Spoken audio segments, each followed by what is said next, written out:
Just want to begin by saying how special it is to have Reverend Anders with us today. Douglas, as I call him, he helped us find our house when we moved here. He lives in Belnor, and he lives in the old house. Should I tell him where you live? Maybe I shouldn't. Okay. He lives in Mickey Carroll's old house in Belnor, right? And so he also has been just a great support for me and Annie. Been a really good friend. He was the conference minister down in South Central Conference, which includes Texas. So with all my ties down there, we had quite a few chats over the years. So it's good to kind of connect with him right here in the same neighborhood. It's been nice. And by the way, he preached at my installation, if you remember that. He was here then. So now for the corny joke. Do you know how to make someone cry when you propose marriage to them? You use an onion ring. See, the waves of moans just go through the crowd. It's pretty cool. I realize most of us don't need onions to make us cry. According to the German Society of Ophthalmology, which is a group that has brought together a lot of scientific studies over the years in relation to crying and tear ducts and all that. They have discovered that the average woman cries between 30 and 64 times a year, and the average man cries between 6 and 17 times a year. And not only do women cry more frequently, they cry more fervently. The study indicates that men, when they cry, it tends to be only 2 to 4 minutes, and when women cry, it's about 6 minutes on average. And 65% of the time when women cry, it will turn into sobs, and only 6% does that happen to men. What they also discovered, though, was up until adolescence, there was virtually no difference between male and female in how they cried when they were younger children, which could lead people to speculate that there's some learned behavior, some cultural conditioning that goes along with how we cry, when we cry, where we cry, and that sort of thing. I'm sure you remember the movie about a women's baseball team, A League of Their Own. In that movie, you had Tom Hanks playing the coach of this women's team. And you remember when he famously said, and I'll try to do my best imitation, "There's no crying in baseball." You remember that? I mean, when you think about it, it seems like that movie was tapping into this stereotype that women, cry more than men. Hard to imagine that line being in a movie about men crying, a men's baseball team. But I have to agree with Tom Hanks. There should be no crying in baseball unless someone is hit by a Jordan Hicks fastball, or when the Cubs sweep the Cardinals. Then you can cry, right? All day long. So there's no crying in baseball, but there should be crying, period. Men should never brag about their lack of tears in some act of machismo. I'm too macho to cry. Because tears can be beneficial for the soul. Charles Dickens said this, "Heaven knows we need never be ashamed of our tears, for they are rain upon the blinding dust of earth, overlying our hard hearts." So tears can soften us up. So let the tears flow. However, one of the most audacious claims in the Bible is that God will wipe away every tear. Did you pick that up from our reading today from Revelation? Every tear from our eyes will be wiped away. This is a claim that's made in several places in the Bible, both Old and New Testaments. And it's found in our reading today from Revelation. Now, if I told you today that I would be preaching, or in advance that I would be preaching from the book of Revelation, some of you may have stayed home. Others of you may have been more excited. Oh boy, we get to hear a sermon from Revelation. That never happens. People react differently to the book of Revelation, mainly because it's such a difficult book to interpret. It's really hard to follow. It's full of all this complex imagery. There are many scenes of violence, and you have this second coming scenario, which can be kind of terrifying. And but at the end, Satan gets to go swimming in a lake of fire for 1,000 years. That's pretty cool. It's good, clean fun. Make a nice movie, right? But unlike other books in the Bible, the book of Revelation is a work of prophecy. And it's talking primarily about future events. Now the question is, whose future? Whose future? Now, according to some people who write a lot of books and make a lot of money on those books, the future in question that is portrayed in the book of Revelation is our future, and it might be a very near future. I'm sure maybe some of you read those books. I remember I think I was a teenager, read The Late Great Planet Earth by Hal Lindsey. I'm sure you probably some of you read the Left Behind series and things like that. But according to all that spin on the book of Revelation, it's a very near future. It's our future.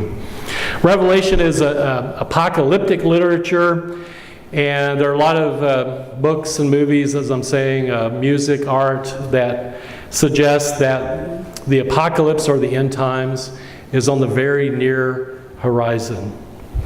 Now, the end of the world, it might be coming fairly soon to a theater near you, but not because Jesus is going to come back anytime riding a white horse and killing most people on planet Earth.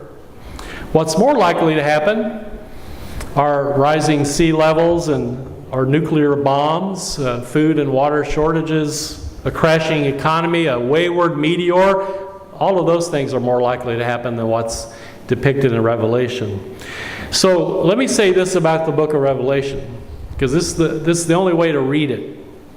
And maybe I need to repeat this. Preachers do need to repeat it over and over again, because we'd be conditioned to think otherwise. The book of Revelation was not written directly to you and me. We're not the intended audience. It was written specifically for 7 particular congregations in Asia Minor in the late 1st, early 2nd century. That was the intended audience.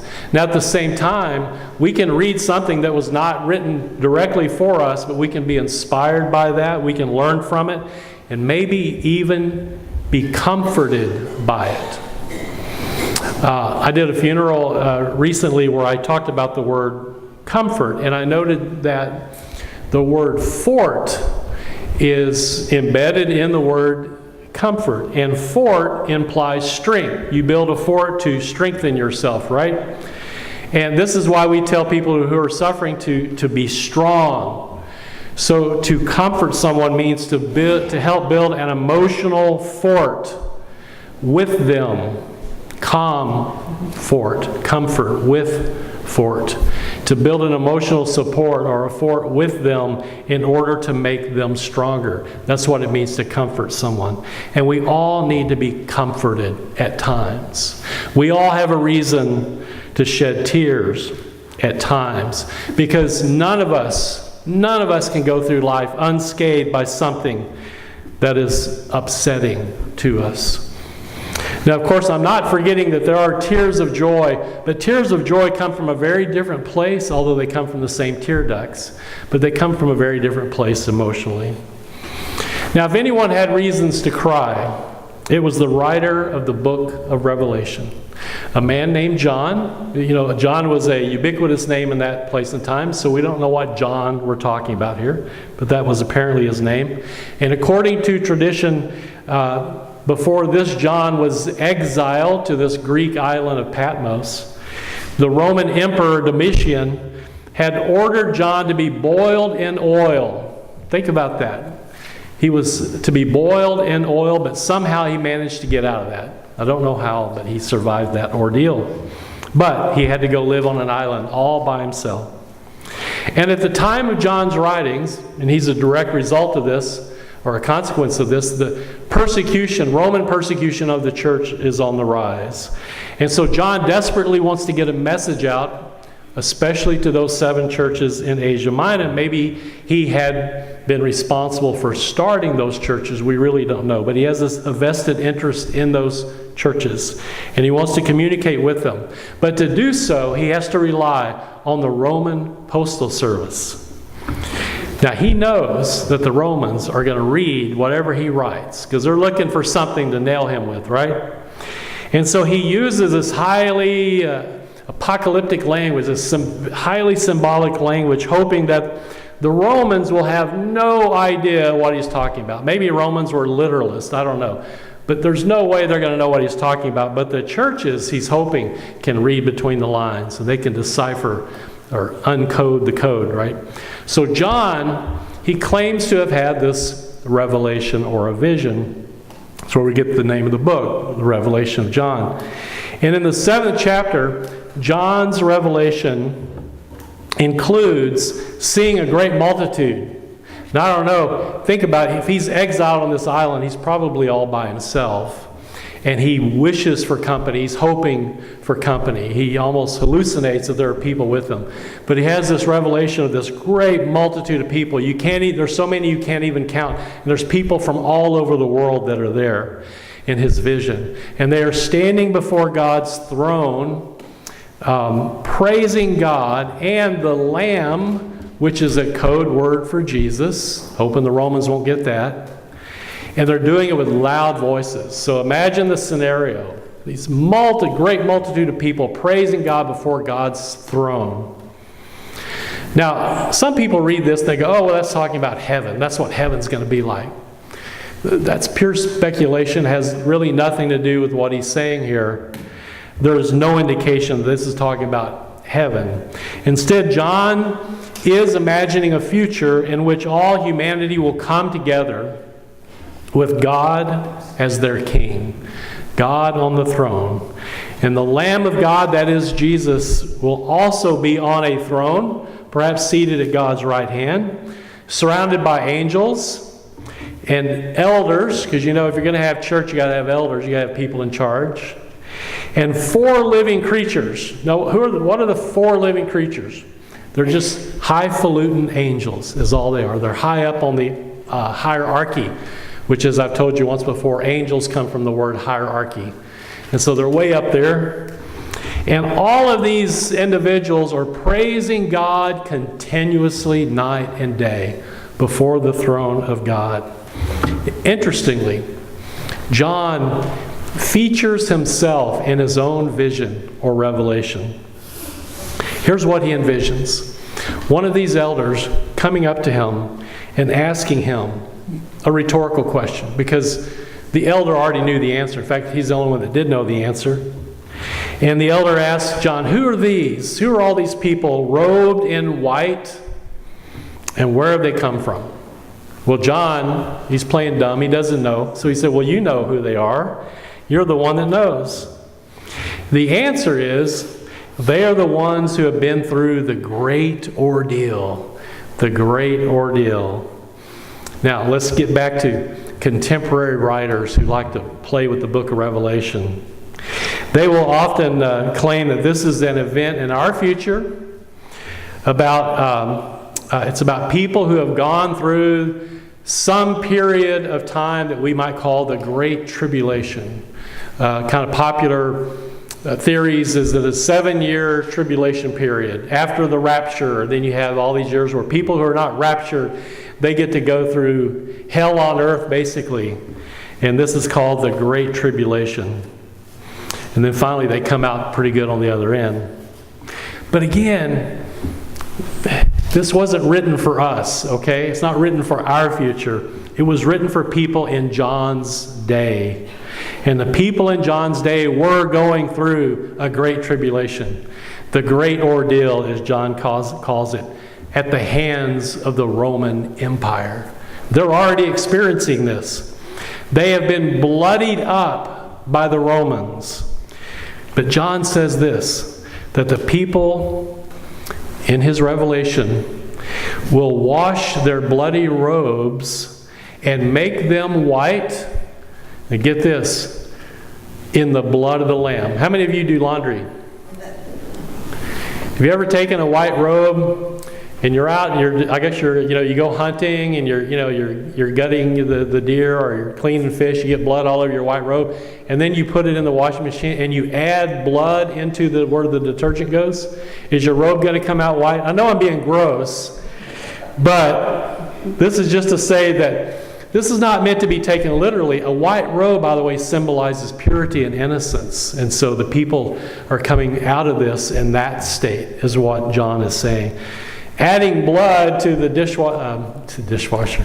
to the washing machine does not make your clothes white. Nevertheless, the blood of Jesus is important, according to John. So the bigger point here that I want you to get is that the context for this revelation is Roman persecution.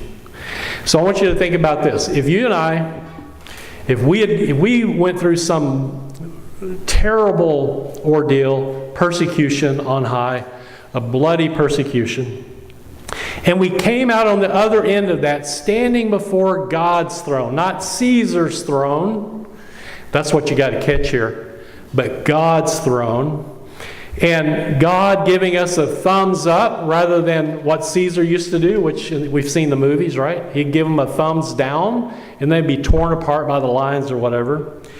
If that happened to us, we've been through this terrible ordeal, and then we're standing before God's throne, He gives us the thumbs up, would not we also be inspired to stand before God's throne night and day, praising God continuously? Of course we would. And that's what's happening here. And not only does John imagine a future when Christians are standing before God's throne rather than Caesar's throne, in God's basilica, that is the royal palace, the royal house, John also imagines that in this future, there's no hunger, there's no thirst, because if you're being persecuted by the Romans, you're going to be hungry and thirsty because they're going to cut off all your supplies. And God will wipe away every tear from your eyes. There might be crying in God's basilica, especially tears of joy. That is the royal house of God. But God will dry up their tears. That's the promise of the book of Revelation. That's the mic drop moment in the book of Revelation, that God will dry up every tear. Revelation might be a scary book for some people to read, but at least this part and other parts like it is one of the most beautiful, inspiring, and hopeful visions that we have in the entire corpus of the Bible. It's the best there is.